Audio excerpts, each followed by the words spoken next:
All right, let's bring in former senior advisor to the Department of Homeland Security under Mayorkas and retired Air Force Lieutenant Colonel and Maryland congressional candidate Bernie Flowers.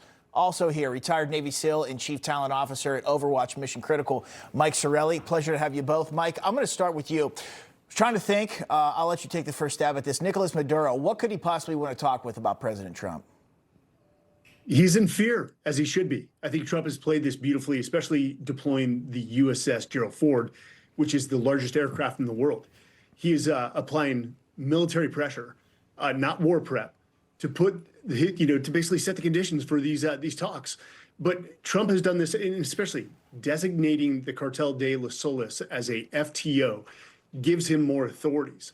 And those authorities aren't just to target cartel assets, to include Maduro, but also block their financing and seize funds. So Maduro is in the corner. He knows he's in the corner, and he's got no other, recourse but to request peace talks.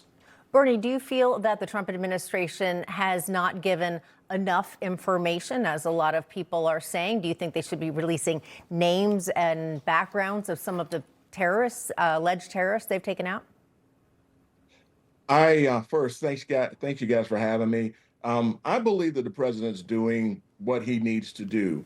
The issue of the day is that he is the leader of the executive branch, and he is executing. He's stopping this fentanyl from coming across the border. He's blowing up these drug boats that are out in the Caribbean. Those don't look like fishing boats to me. So he's releasing the information. The Congress is in the business of budget and policy, and they need to stay out of his way and let the president do his job of protecting us. Yeah, I don't think the United States military is in the business of blowing up little old fishing boats coming across there in the Atlantic and Pacific. I highly doubt that. I want to get to this. Secretary of State Marco Rubio issuing a new statement saying the administration, they're going to add another Venezuelan cartel to the foreign terrorist list. He writes this: the Cartel de los Soles is headed by Nicolas Maduro and other high-ranking individuals of the illegitimate Maduro regime who have corrupted Venezuela's military, intelligence, legislature, and judiciary. Neither Maduro nor his cronies represent Venezuela's legitimate government. It goes on. Cartel de los Soles by and with other designated FTOs, including Tren de Aragua and the Sinaloa cartel, are responsible for terrorist violence throughout our hemisphere, as well as for trafficking drugs into the United States and Europe here. Mike, want to get your thoughts on tying Maduro to this cartel here.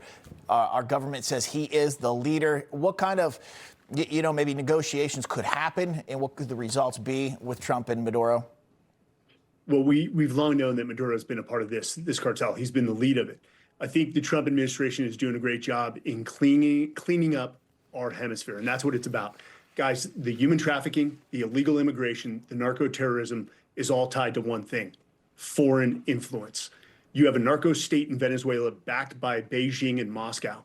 And so the negotiations between Trump and Maduro is to minimize the influence of Venezuela. It's the same reason we're investing in Argentina, because we've long ignored the hemisphere, our backyard, which directly affects our house.